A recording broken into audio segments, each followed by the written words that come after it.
ಕರ್ನಾಟಕ ಕಾರ್ಯನಿರತ ಪತ್ರಕರ್ತರ ಸಂಘದ 40ನೇ ಸಮ್ಮೇಳನದಲ್ಲಿ ನಾವೆಲ್ಲರೂ ಕೂಡ ಭಾಗಿಯಾಗಿದ್ದೀರಿ. ಈ ಕಾರ್ಯಕ್ರಮಕ್ಕೆ ರಾಜ್ಯದ ಮೂಲೆ ಮೂಲೆಗಳಿಂದ ಬಂದಿರತಕ್ಕಂಥ ನನ್ನೆಲ್ಲ ಮಾಧ್ಯಮದ ಪ್ರಿಂಟ್ ಇರ್ಬೋದು, ಎಲೆಕ್ಟ್ರಾನಿಕ್ ಮೀಡಿಯಾನೂ ಇದೆಯಲ್ಲ, ಎಲ್ಲ ನನ್ನ ಆತ್ಮೀಯ ಮಾಧ್ಯಮದ ಸ್ನೇಹಿತರೆ, ವೇದಿಕೆ ಮೇಲೆ ನಮ್ಮ ಈಗ ತಾನೇ ಮಾತಾಡಿದಂಥ ನಮ್ಮ ಸ್ಪೀಕರ್ ಆದಂಥ ಸನ್ಮಾನ್ಯ UT ಖಾದರ್ ಅವರು, ಮತ್ತು ಮಂತ್ರಿಗಳಾದಂಥ ಖಂಡ್ರೆ ಅವರು, ಈ ಸಮ್ಮೇಳನ ಕರ್ನಾಟಕ ಕಾರ್ಯನಿರತ ಪತ್ರಕರ್ತರ ಸಂಘದ ಅಧ್ಯಕ್ಷರಾದಂಥ ಶಿವಾನಂದ ಅವರೇ,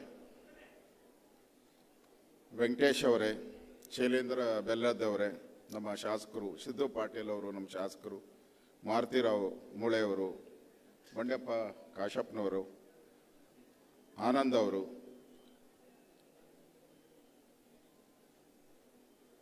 ಸೋಮನಾಥ್ ಪಾಟೀಲ್ ಅವರು, ರಮೇಶ್ ಪಾಟೀಲ್ ಅವರು, ಅಪೂರ್ವ ಸೌದಿಯವರು, ಇನ್ನೂ ಅನೇಕರು, ಬಹಳ ಜನ ವೇದಿಕೆ ಮೇಲೆ, ಎಲ್ಲ ಗೌರವಾನ್ವಿತ ಗಣ್ಯರಿಗೆ ನನ್ನ ನಮಸ್ಕಾರಗಳನ್ನು ತಿಳಿಸ್ತೀನಿ. ದೊಡ್ಡ ಲಿಸ್ಟೇ ಇದೆ. ಪ್ರಮುಖವಾಗಿ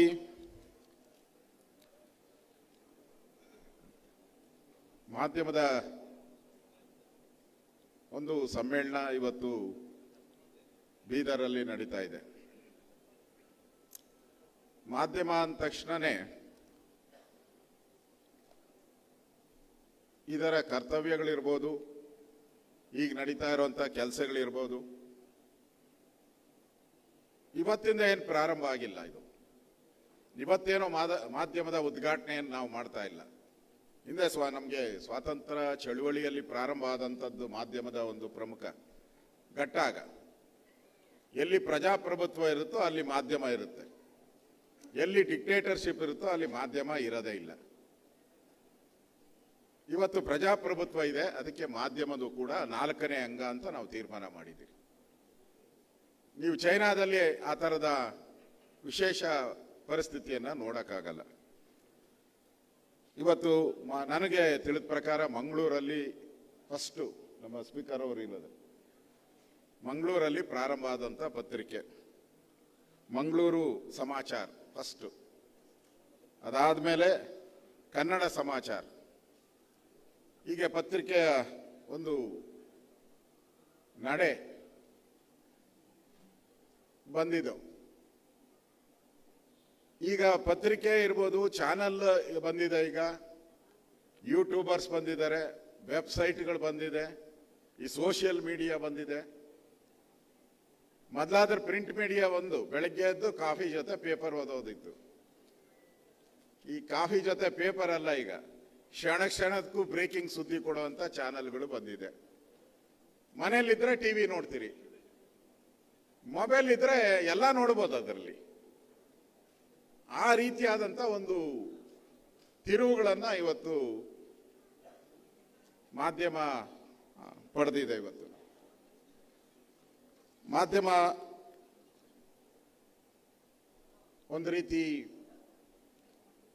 ನಾವೇನಾದ್ರೂ ಮಾಧ್ಯಮದ ಮೇಲೆ ಏನಾದರೂ ಏರುವಂಥ ಪ್ರಯತ್ನ ಮಾಡಿದ್ರೆ, ಮಾಧ್ಯಮನ ಒಂದು ಕಪಿಮುಷ್ಟಿಯಲ್ಲಿ ಇಟ್ಕೋಬೇಕು ಅಂತ ಪ್ರಯತ್ನ ಮಾಡಿದ್ರೆ, ನಾವು ಮಾಧ್ಯಮನ ಕೈಯಲ್ಲಿ ಹಿಡಿಯಲ್ಲ. ನಾವು ಜನರ ಬಾಯಿಗೆ ಒಂದು ರೀತಿ ಬಟ್ಟೆ ತುರುಕ್ದಂಗೆ ಆಗ್ತೈತೆ. ಜನರ ವಾಯ್ಸ್ ಏನಿದೆ, ಆ ವಾಯ್ಸನ್ನು ನಾವು ಕಟ್ ಮಾಡದ ರೀತಿ ಆಗುತ್ತೆ. ಅದರಿಂದ ನಾವು ಮಾಧ್ಯಮದವರಿಗೆ ರಿಸ್ಟ್ರಿಕ್ಷನ್ ಮಾಡಿದ್ರೆ ನಾವೇನೋ ಸಾಧನೆ ಮಾಡಿದ್ದೀರಿ ಅಂತ ಅಲ್ಲ, ನಾವು ಜನರ ಧ್ವನಿಯನ್ನು ಅಡಗಿಸಿದ್ದೀರಿ ಅನ್ನೋದನ್ನು ಅರ್ಥ ಮಾಡ್ಕೋಬೇಕಾಗತ್ತೆ.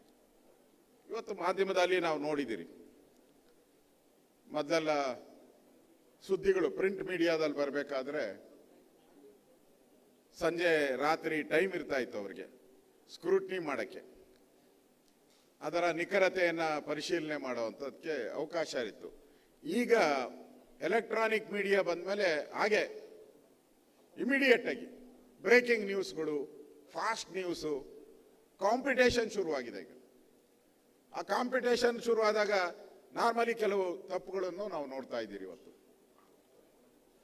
ಒಬ್ಬ ಪತ್ರಕರ್ತ ಅಂತ ಹೇಳಿದ್ರೆ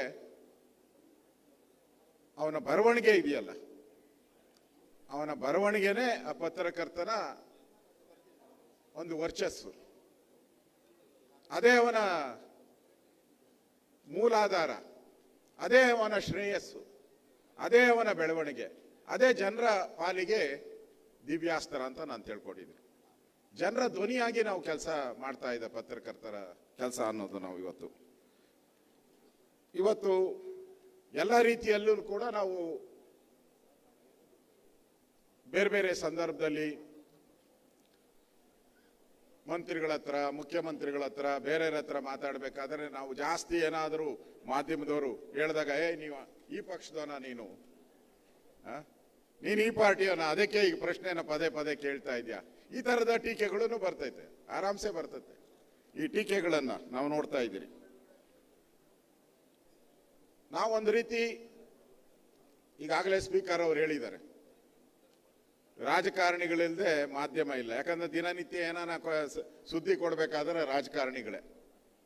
ಆದ್ರೆ ರಾಜಕಾರಣಿಗಳಿಗೆ ನೀವಿಲ್ಲ ಅಂದ್ರೆ ನಮ್ಮ ಸುದ್ದಿ ಹೋಗೋದೇ ಇಲ್ಲ. ಅದಕ್ಕೆ ಎರಡು ಒಂಥರ ಸಂಬಂಧಗಳು ನೋಡಿ ಹೇಗಿದೆ ಅಂತ. ನೀವಿಲ್ಲ ಅಂದ್ರೆ ನಾವಿಲ್ಲ, ನಾವಿಲ್ಲ ಅಂದ್ರೆ ನೀವಿಲ್ಲ, ಆ ರೀತಿ ಆಗಿದೆ. ಒಂದು ರೀತಿ ರಾಜಕಾರಣದ ನಂಟು ಬಹಳಷ್ಟು ನಾವು ಸ್ನೇಹಿತರನ್ನ ನಾನು ನೋಡಿದ್ದೀನಿ. ನಾವು ಒಂದು ರೀತಿ ಅಲ್ಟಿಮೇಟ್ ಆಗಿ ಸತ್ಯವನ್ನ ಹೊರ ಹಾಕುವಂಥದ್ದು ಮಾಧ್ಯಮದಲ್ಲಿ ನಾವು ನೋಡುವಂಥದ್ದು. ಸತ್ಯ ಹೊರಗಡೆ ಬರಬೇಕು, ಜನರಿಗೆ ಅದರಿಂದ ಸಹಾಯ ಆಗಬೇಕು.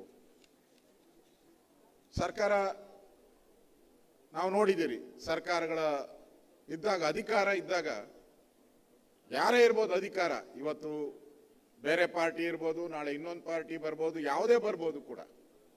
ಅಧಿಕಾರ ಇದ್ದಾಗ ಸ್ವಲ್ಪ ಮೇಲೆ ಇರ್ತಾರೆ, ಅಧಿಕಾರ ಇದ್ದಾಗ ಮೇಲೆ ಇರ್ತದೆ. ಕ್ವಶನ್ ಮಾಡೋದು ಬಹಳ ಸಲೀಸಾಗಿ ಕ್ವಶನ್ ಮಾಡ್ತಾರೆ, ಯಾಕಂದ್ರೆ ವೆಪನ್ ಇರ್ತೈತೆ. ಅವ್ರು ಅಧಿಕಾರ ಇಲ್ದಾಗ ಒಂಥರ ಇರ್ತೈತೆ, ನೋಡಿದಿರ ನೀವು.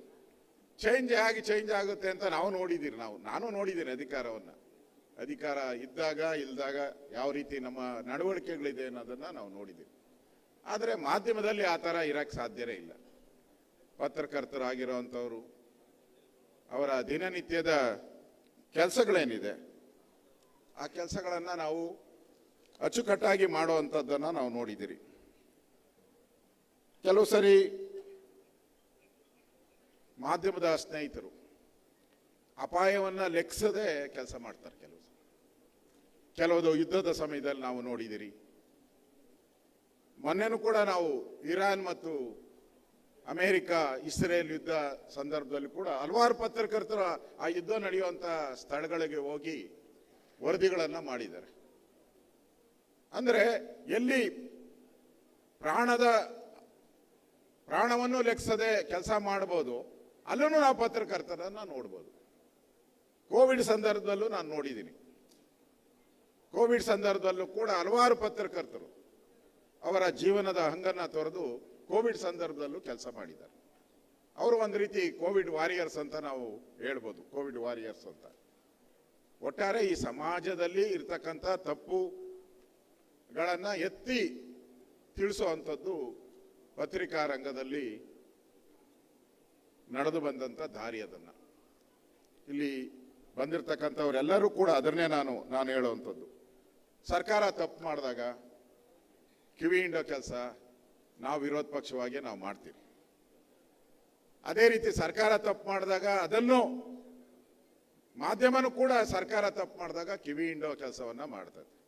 ಒಂದು ರೀತಿ ನಾವಿಬ್ಬರು ಒಂದೇ ತರ ಕೆಲಸ ಮಾಡುವಂಥದ್ದು ಅಂತ ಅನ್ಸುತ್ತೆ. ವಿರೋಧ ಪಕ್ಷನೂ ಅದೇ ಕೆಲಸ, ನೀವು ಅದೇ ಕೆಲಸವನ್ನ ಮಾಡ್ತೀರಿ. ಹಾಗನ್ಬಿಟ್ಟು ಎಲ್ಲ ಟೈಮಲ್ಲೂ ಹಾಗೆ ಮಾಡ್ತಾರೆ ಅಂತ ನನಗೇನು ಅನ್ಸಲ್ಲ. ಈಗ ಬಡ್ಜೆಟ್ ಬಂತು,